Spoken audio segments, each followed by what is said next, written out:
Deepak Ji, who's the author of India That is Bharat, I welcome you to Hyderabad That is Bhagyanagar.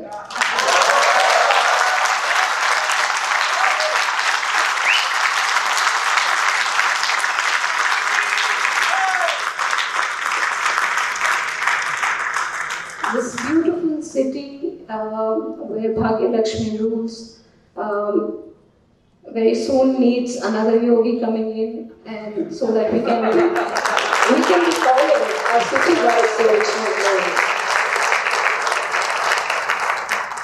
I have followed Sai Deepak Ji just as all of you have. I have almost heard every talk of his on his book. One thing, so I will spend about 3 questions or 4 questions with him, after which we will open up the discussion with all of you. You will be open to ask questions, and Sai Deepak Ji will be very happy to answer. He was kind enough to tell me, Monica Ji, you speak, you spend only 30 minutes, the rest you leave to the audience. So he was kind to let me know that that's about how much I should speak. All right. So, Sai Deepak Ji, I heard you in one of your interviews where you have said something that caught my mind. And you said that I don't even want to talk about modernity because modernity today is laced with coloniality. And that kind of stayed in my mind. Would you want to talk about that? What is it that you meant? So before I proceed to answer the question, let me thank everyone who's come here. I'm truly humbled. I don't know how to react to come back to my home city and see this kind of a welcome.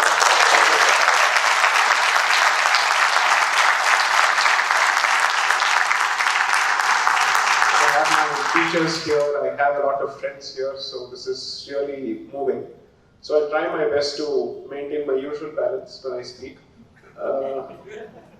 So, the question that, and before that, Rangarajan sir, thank you so much for your blessings, and I'm always touched by the fact that I have the blessings of the representative of Swami Venkateshwara and the Balaji of Chilkur, who sends so many people to America. He sent me to Delhi.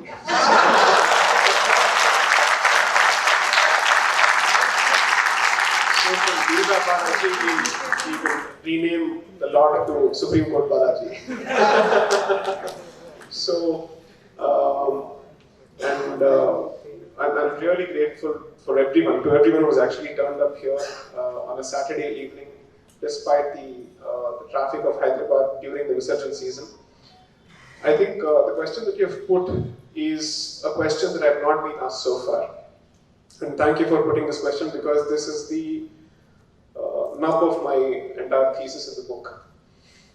Some people have tried telling me that the book is a bit too complex or it's a bit too dense.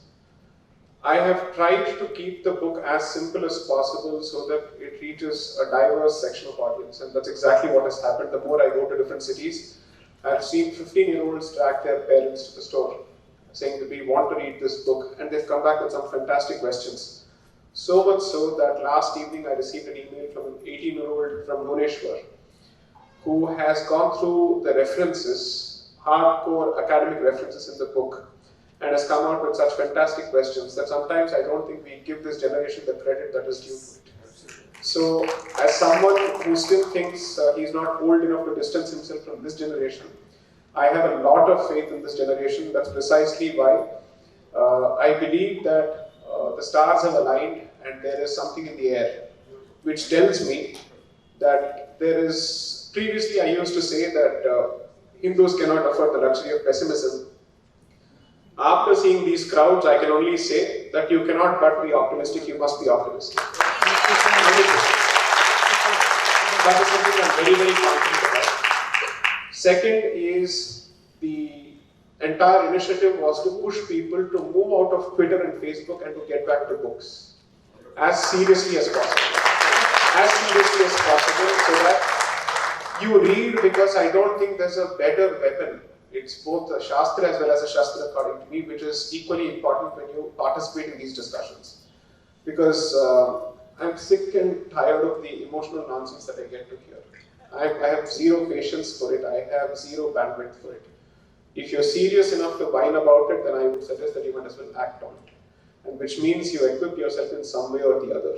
And it is not for me to tell you how you should do it, it's your own life. Please find a way to vent that particular anger and that particular emotion in the right direction. That's been the exact message of this book. And I have had so many, in fact, one of the examples, before I answer your question, the reason why this preface is important is that I was slightly in a fix as to whether this book will reach the audience that it is intended for. Or will it become one of those art house movies where only 15-20 people watch it and it's a commercial failure? Okay, that was a serious consideration. Then the entire object is to think of yourself as an intellectual, because every movie that's a flop can always call itself a critical movie. Okay, it's an artistic movie. So I didn't want to do that, and I wanted to strike a balance between both sides, to the extent that there was one particular instance in Bangalore which I referred to a couple of days ago, which gave me a sense of hope as well as a sense of despondence. Usually it's the parents coming and asking me, how do we push our children in the right direction towards dharma? I had two 15 and 16-year-olds asking me, how do we push our parents towards dharma?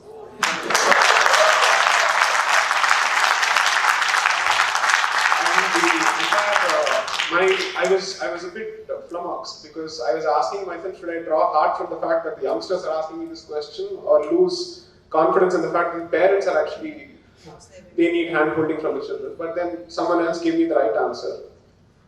Well, your Puranas and Ithihasas show Prahalada was actually teaching Hiranyakashipu. And there is always the example of Lord Kartikeya teaching his own father. So maybe this is the time for children to walk their parents back to the path of dharma. Maybe that's the way this is. And I think that's fantastic. Now, the reason why this modernity was so important, to connect it to the point in this entire Sandarbha of the preface, is to somehow break this myth of the superiority of modernity in the minds of this current generation. To basically say, every time you use the word modern or drop it in the course of your casual conversations, we need a modern Hindu society, we need this. Do you understand the 500-year history that has preceded the use of the word modern? And that question I had to answer simply because I have explained this in the introduction.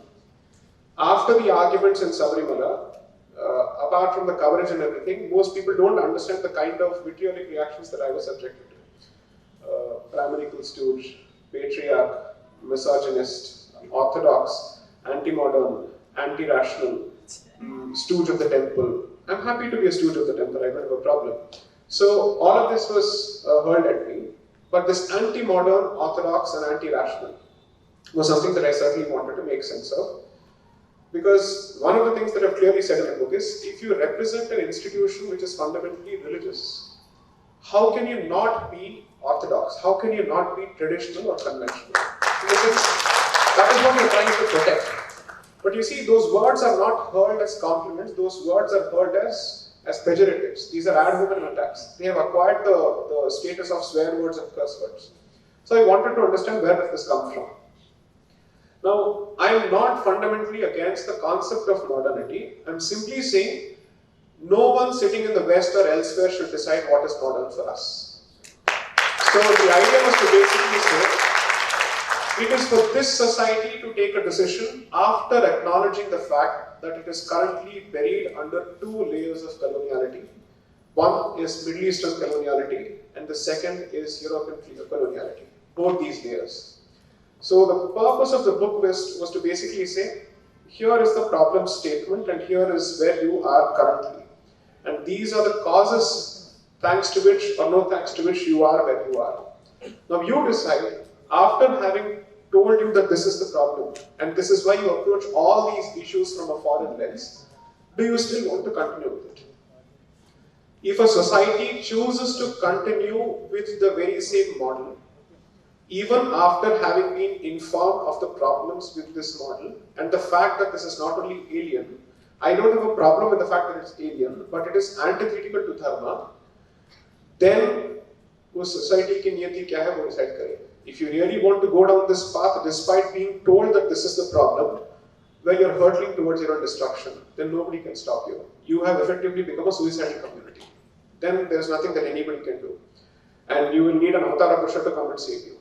That's one. But having presented this particular problem, if you now choose to work on this particular subject and say, how do I get rid of this colonial filter in my head, in my own area? If I happen to be a journalist, if I'm reporting on issues relating to Hindu interest, do I report from at least a reasonable position of neutrality, with a fair degree of understanding of what the tradition is, what the temple is, and what the community is? Then I would say this is perhaps 30% of the job done.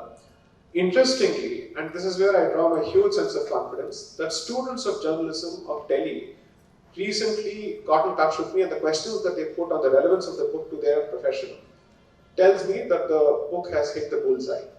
Because I recently had a discussion with the Delhi College of Arts and Commerce, which has its own journalism school. Youngsters, 15, 16, 17, 18, maximum 17, 18, amazing questions, specifically asking me, how would you apply this concept of decoloniality to our profession?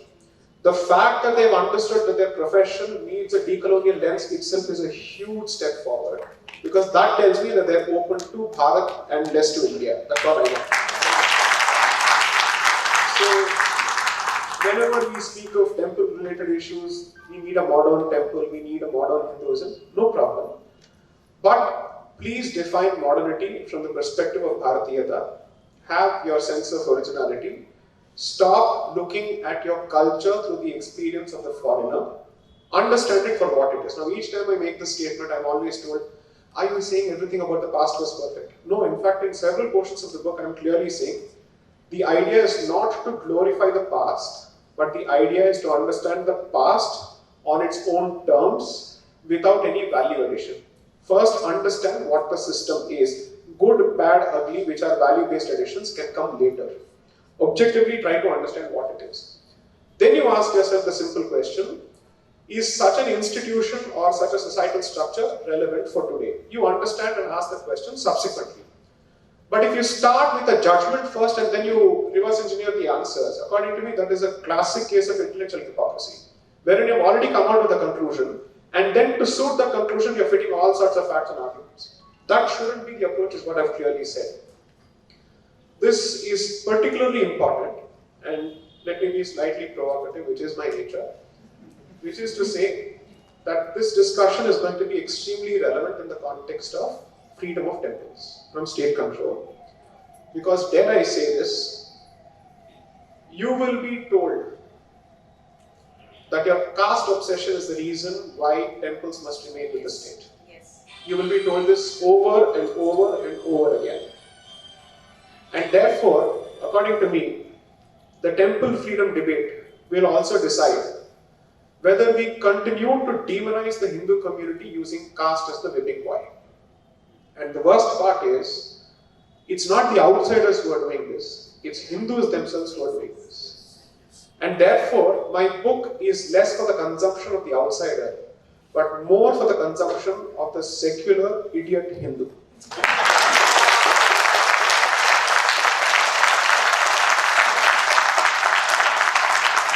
Because on social media I get to hear these words.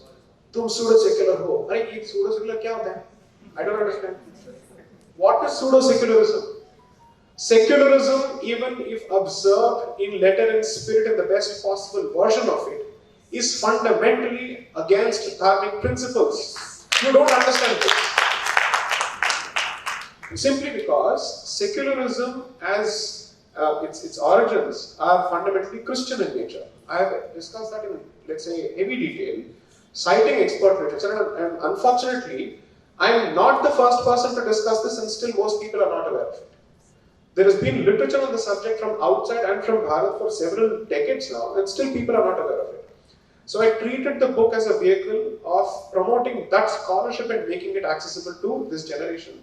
So I think of myself as a bridge author, which is I'm a bridge between the actual academic literature and the public to basically say, I'll make it more accessible and apply it to the contemporary issues. Because you see, secularism, as you understand it today, means its separation of the state from religion, and the state is not supposed to have any identity. But the Christian origin of it basically is very different. That the state shall have a Christian identity, and the state, which is a Christian state, shall not interfere with the religious affairs of the church. That is the meaning of secularism as understood in Europe. What does it translate to when it comes to Bharat? That Bharat cannot have its own religious identity and that the state will continue to interfere with the affairs of the temple. Look at how the original concept, by the time it is applied in a country like Bharat, is completely perverted. So I said, when you keep saying separation of the church from the state, that itself should tell you that this is a Christian principle, first of all. Second, assume for a moment that you've been told it's a Christian principle and you wish to apply it to a non-Christian institution and a non-Christian society, which is a Bharatiya society. Will you not ask this basic question, have I lost the self-respect and self-esteem to be allowed to be covered by a principle which does not emanate from the thought process of this land? Mother, the point is, Sharam naam ki agar kuch cheez hai, and if you have a backbone, and if you have something called as conscience, the first question you should ask is, why should I live by your principles? That's a question we don't want to ask. Even the most, let's say, non-left person in this country worships secularism without understanding its origins. Which is why, in the book, what I've done is that I've steered clear of the use of the words left and right. I've clearly said, yeah, left ho, yeah, right ho. Both of you don't realize that you're operating under the colonial framework. Okay? Maybe the degrees are different. They are perhaps the left is doing it more, the right is doing it less. But it's the right which constantly says that we are not perfectly secular, we are not perfectly secular. So I'm trying to say, पहले आपके अंदर का जो रोग है उसका निवारण कीजिए, उसके बाद बाकी लोगों की बात करना शुरू कीजिए. Okay? So this is first of all a mirror that is being held to the people who I think I'm working with to basically say, these are our own issues. Assuming for a moment that today we were to have a discussion on freedom of temples from state control, and assuming that this discussion is exclusively held with only Hindu participation, can you confidently say that all Hindus would agree that this temple should be free from state control? No. Then what is the point in blaming others? Clearly the problem is within.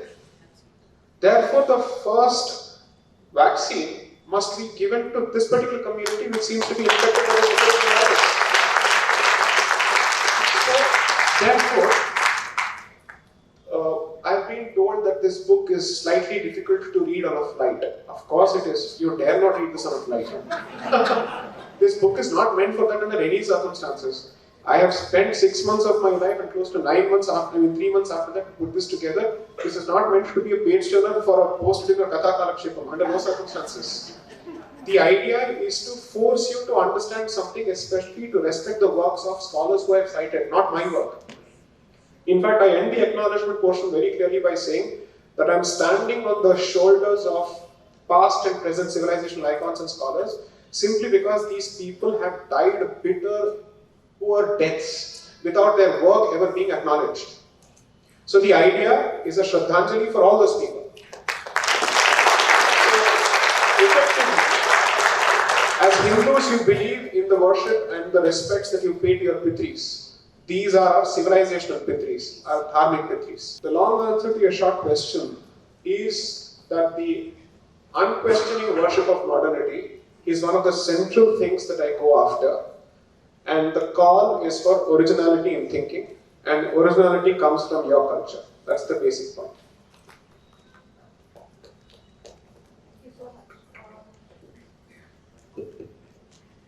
Thank you so much for that. I think I get what you're saying.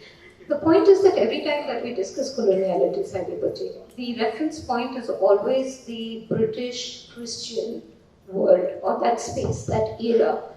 But we as people either knowingly, wantingly, wittingly are not discussing the more lengthier part of the colonial rule that we were subjected to, which is the Mughal, right? So what's your understanding? Why is it that as a nation we are trying to forget that coloniality need not necessarily always have a Christian European face to it, but can also have another face called the Muslim or the Islamic, rule of the era. So what's your understanding on that?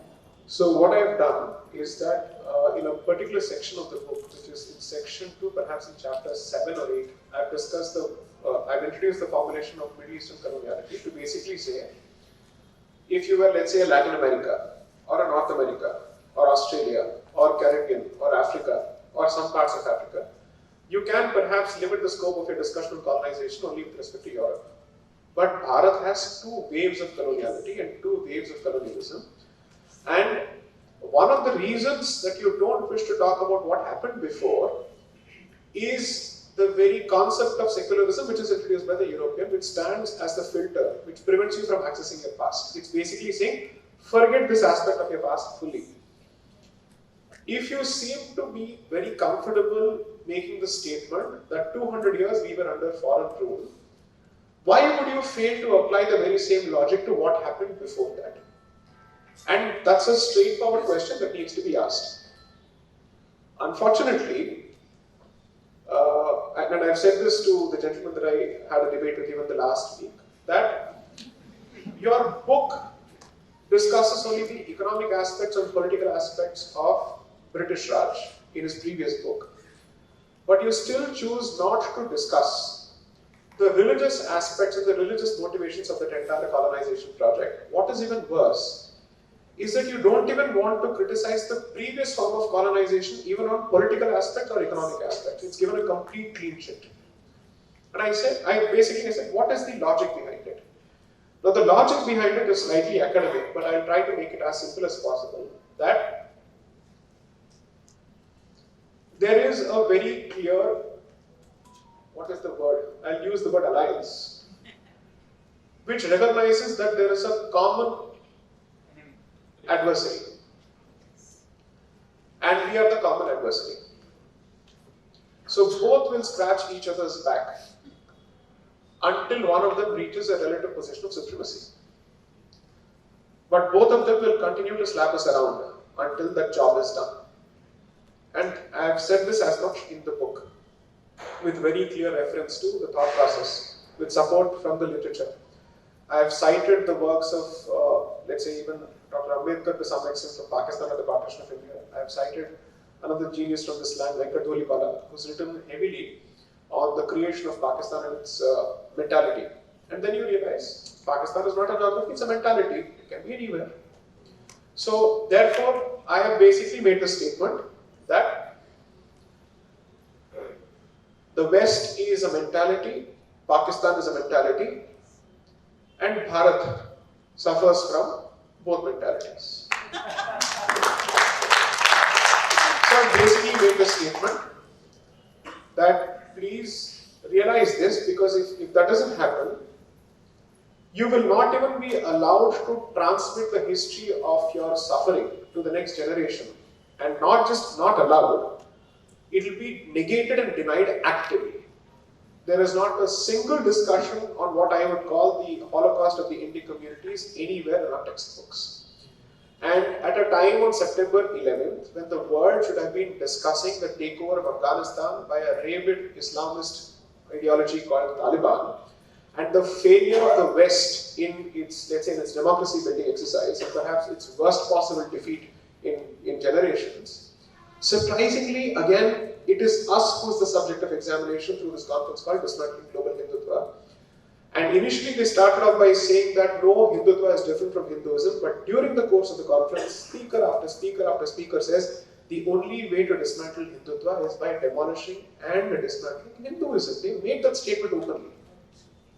So clearly, in fact, I would say people should not have opposed this. बोलने दो, लोगों को सुनने दो. And do not apply any filter or censor. Because when we say it, it's propaganda and bigotry, let them say. I mean, when let's say when your enemy speaks, you should never shut him up at all. Especially when you happen to be a member of a sleeping community. Because you seem to be failing at the job of waking up your community, let him at least succeed at that. And there, you should find a winning partner. So, that sense of strategy, that sense of strategic silence, and the sense of, let's say, strategic protest is something that I would say is important. I am not criticizing anyone who took up a position against that particular conference. Even I did. I am simply saying, as much as it is your duty to protest against that conference, it is equally, I would say, strategically important that you widely disseminate whatever they said. let people see. This is what they said. What is their name? Where do they come from? What are they associated with? Sabko sunne. So if I were you, Aham Talks should actually download their videos, share it on WhatsApp with every one of your patrons so that they know these are the so-called academics and buddhijeevis sitting in the West who are plotting the downfall of this community. Not just Bharat. They have associated Bharat with a specific community, and therefore, whenever they target Bharat, it is not as a country but as a civilization. That realization is important. So, the entire object has been to basically say that it's time that you start talking about it, and it's surprising, and perhaps I think it's important to make this point. Did you see any tweets from any official handles of any dignitaries from Telangana about the liberation yesterday on September 17th? Now, had this been, if you celebrate Independence Day 1947, 15th of August, which is your decolonization from the white man, why wouldn't you celebrate 17th of September?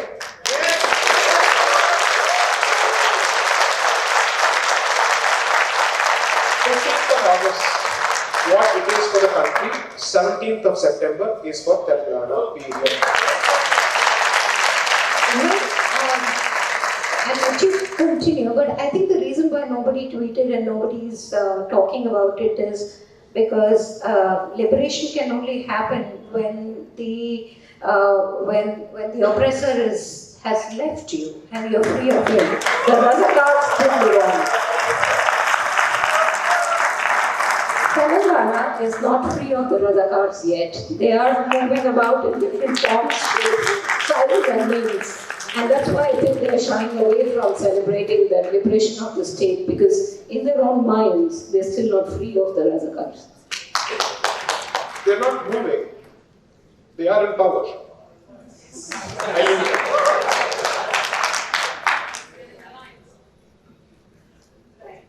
So, yeah, thank you so much for that response. Now, there's one all-encompassing question I have, and after which I will leave the forum open for your interaction with the audience. The Sabrimala case, Sandeepji, it was fought in the courts, lots that has happened this week, lots that's written about it.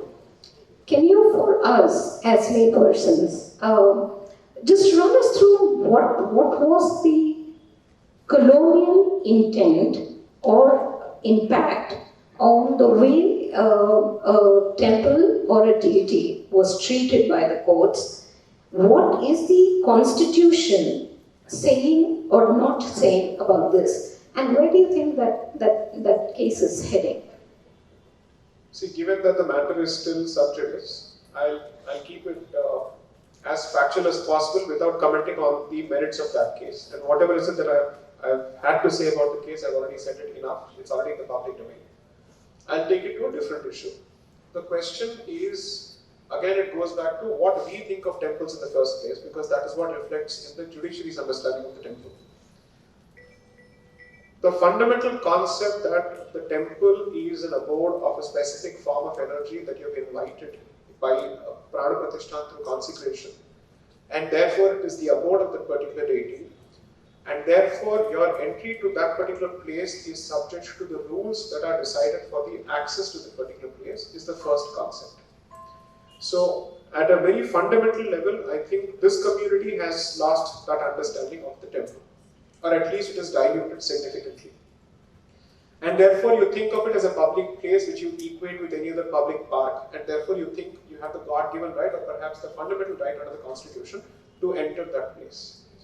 The moment you make this point, I'm bound to be misinterpreted as saying that you don't want certain classes of people from the Hindu community to enter. No, that's not the submission, that's not the point at all. I am not on that particular issue at all under any circumstances. That issue is done and dusted, the constitution has taken a position, there is no going back, and such a practice should not be entertained under any circumstances. And the Chilkur Balaji temple, which undertakes the Manivana Seva, is perhaps the best possible example that people should talk about. Unfortunately, we don't talk about these aspects. My point is, whoever you are, your access to the particular temple is subject to the will of the deity as prescribed by its rules. That's one. Now, the point that was being made before the Supreme Court is, the word person within the meaning of the constitution, includes both natural persons as well as judicial persons, which means companies are also treated as persons for the purposes of the law. So my basic point was, if a company can be treated as a person for the purposes of enjoyment of fundamental rights, a deity should at the very least have the very same rights as another fictitious character. But the best part is, that is a figment of imagination. A deity is not a figment of imagination for the believer. It is a living person. It is a living personification of an energy. So at the very least, the basic rights of privacy and the basic rights of access which you are willing to give to a company extend the very same right to a deity who is the owner of that particular place. That was the basic argument. The response basically which has come from the other side is that how can inanimate entities have rights, fundamental rights? I said, how on earth is a company an animate being? It is ultimately operating through its human agents. Similarly, when you think of a temple, it is operating through its human agents, which first of all happens to be the guardian of deity, which is the Archaka, followed by the believer, so to speak. So just as the company is run through its human agents and the human agents are seen as acting on the will of the company, it applies all the more in the context of a religious institution. Unfortunately, and this is not rocket science, this is fairly, I'd say, a clear linear logic which does not require you to think out of the box. And this is not something that I was presenting before the court for the very first time. Judgments to this effect exist at the very least from the Privy Council days under the United Kingdom when we were under the Crown. Because British judges unfortunately understood Hindu law better than us. And they did much better justice to our institutions than us. That is the unfortunate reality. So here is the zeal of a new convert who is much more secular than the masters of secularism themselves. Okay. And who is hell-bent on proving to his colonial master that I have effectively recast my own religious institutions in the mold of your religious institution. That is shameful. And that, according to me, is proof of what I call this rogue called colonial consciousness. So therefore, the simple point was just this. Now, this issue is one of the issues which hopefully will be taken up when the 9-judge bench convenes to look at this particular matter. As and when that happens, we will see what happens. That's all there is to it.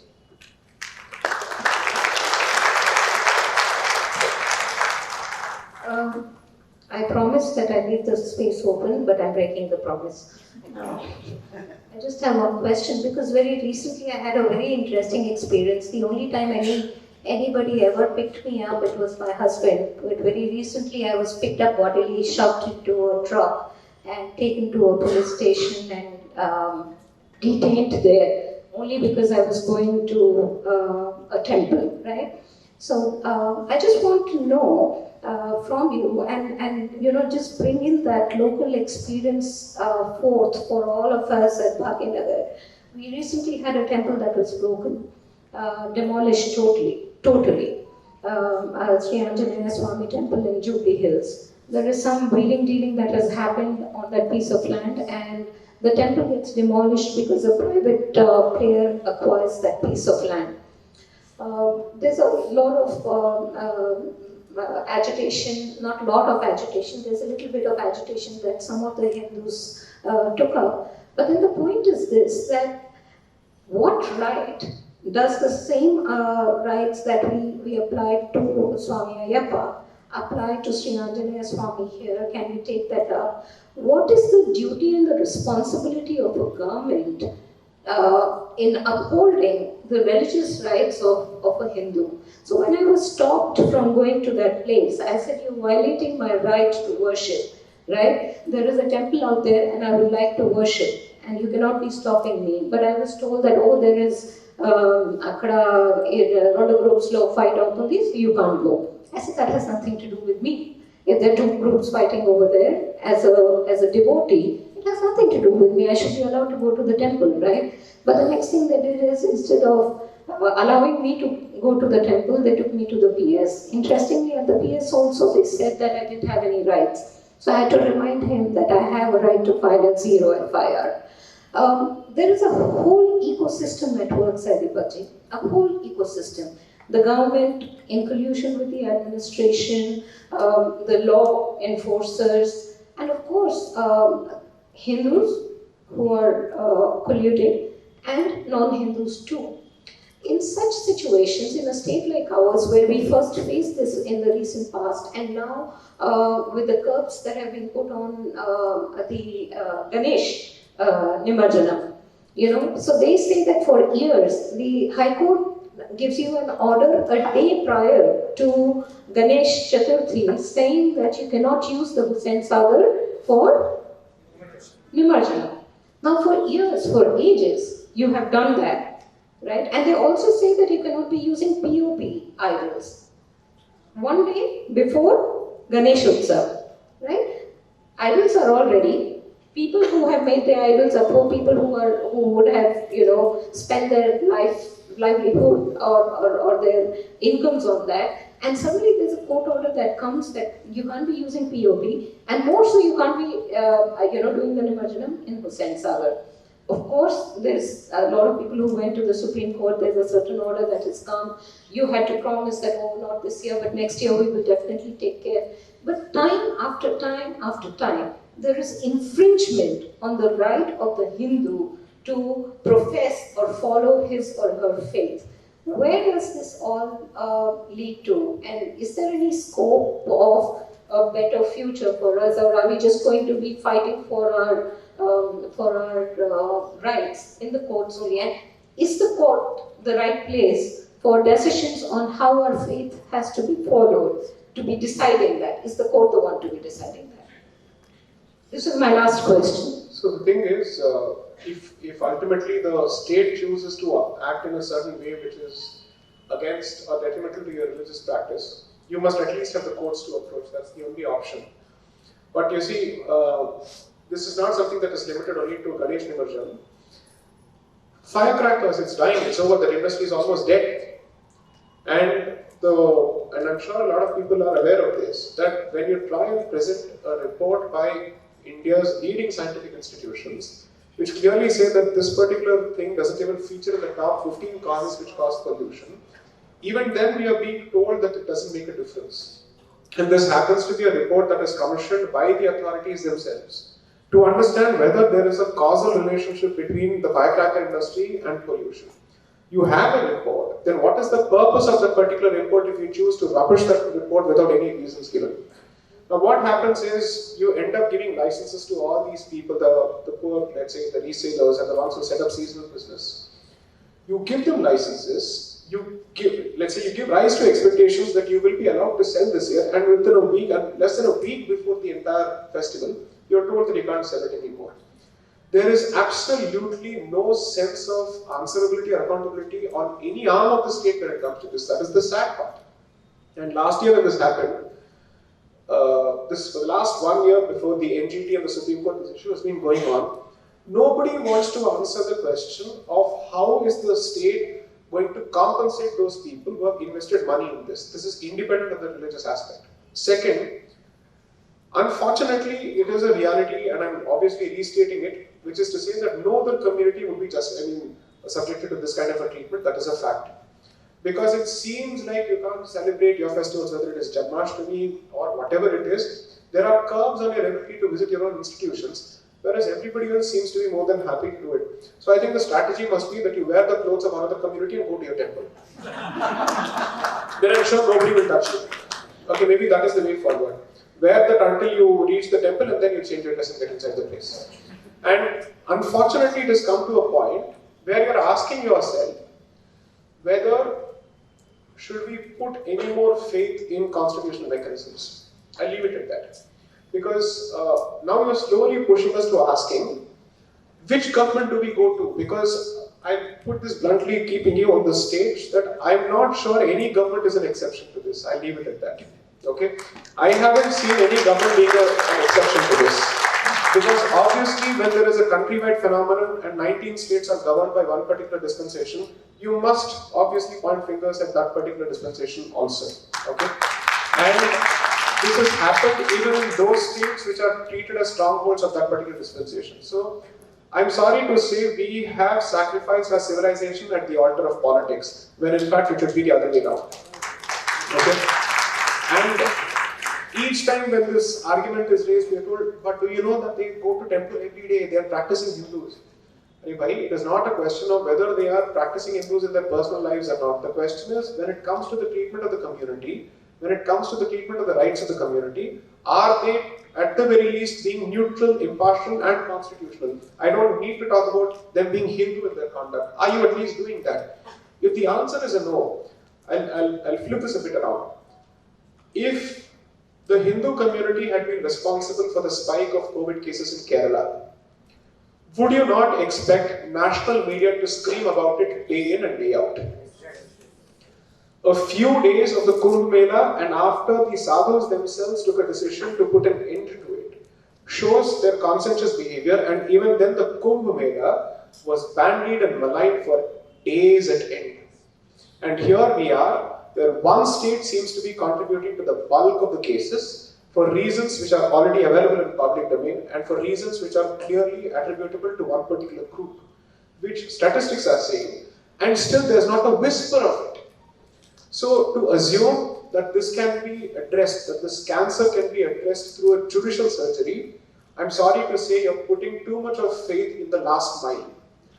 It has to start from the society. Unfortunately, that's not going to happen. If the matter reaches the court, please assume that you have come to the very last end. This is the option of last resort, and it's a sign of desperation that no other measure in between, whether it's societal, cultural or political, has helped your cause until then. And when governments choose to be safe and say, जब तक court से कोई direction नहीं आता है, हम इस पे कुछ हस्तक्षेप नहीं करेंगे क्योंकि we don't want to take responsibility for it, that is equally a sign of cowardice. That means you don't have the political will for which you've been elected. You've been given a specific mandate. Why don't you protect our rights? Now, every time you say this, you get different kinds of criticism. Are you against this party? Are you against a certain individual? The inability of this community to look at its own interests beyond any individual or organization, unfortunately, is why I think your interests have been held hostage to certain political interests. I am not blaming anyone here. I am simply saying the community must be able to say, you are a madhyam only to get the job done. And therefore, your utility and the respect that we have for you is contingent on your ability to protect our rights and our cultural rights and our civilizational rights. Anyone who does that is the only one I will press the button for. If you take that conscious call and you realize that these are the things that matter, ultimately there will be a pressure. Otherwise, at the 11th hour, petitions are put together in the midnight and we go to the court. What do you really hope? This is a coin toss in the air which can fall either ways. Heads ho sakta hai, tails ho sakta hai. Inevitably, 9 out of 10 times it is going to be against you, because by then the mahal itself is against you. Because the media would have generated sufficient Hindu pieces to basically say, this is the festival that is going to cause a spike in COVID. I can't think of a single Hindu event which has actually caused a spike in COVID to the extent that other incidents have. And still there is no scrutiny of that. As someone who takes an interest in this at least 15% of his time, I genuinely believe that while it may be a self-serving statement for me to say, har cheez ke liye court chale jao, I know for a fact it's not going to work. It will work only some of the times. But still you must go, because that is, you can't leave any stone unturned. But as a society, you need to start investing in serious societal mechanisms, which means the pressure on the ground when it comes to your institutions on a regular basis. I say this with a lot of responsibility. No government official, no HRC official should ever treat a temple or think of a temple as his paternal property under any circumstances. If he comes there and if he does not behave in accordance with the law, that posting should be converted into a punishment posting for him. That is what the Hindu community must do. There I have said it.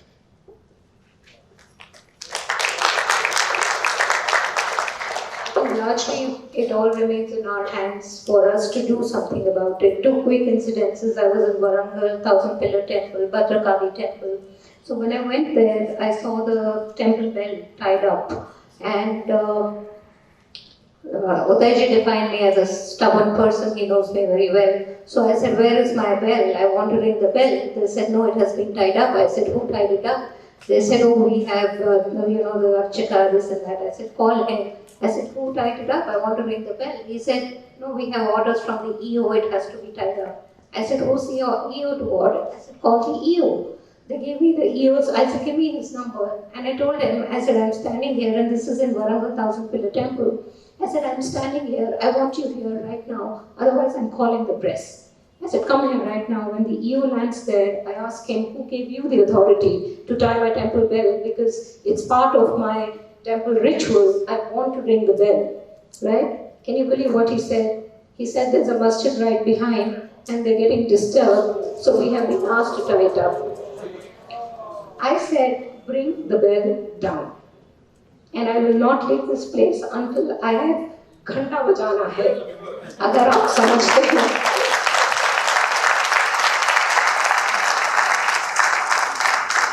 I must tell you this. I have photos of those times where that incident where the bell was brought down.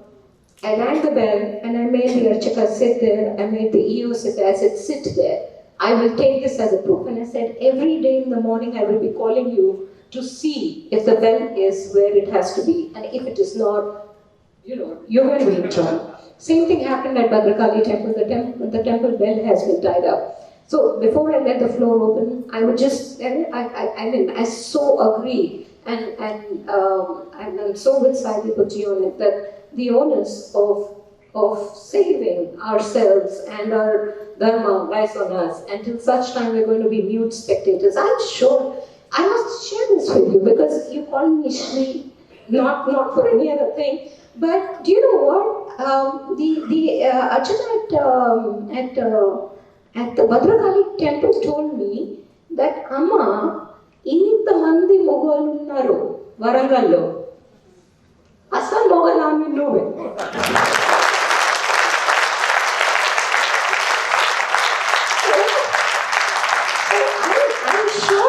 I can do this in my own small little capacity. All of us can. It's our temple, it's our right? And we all have a right to our right.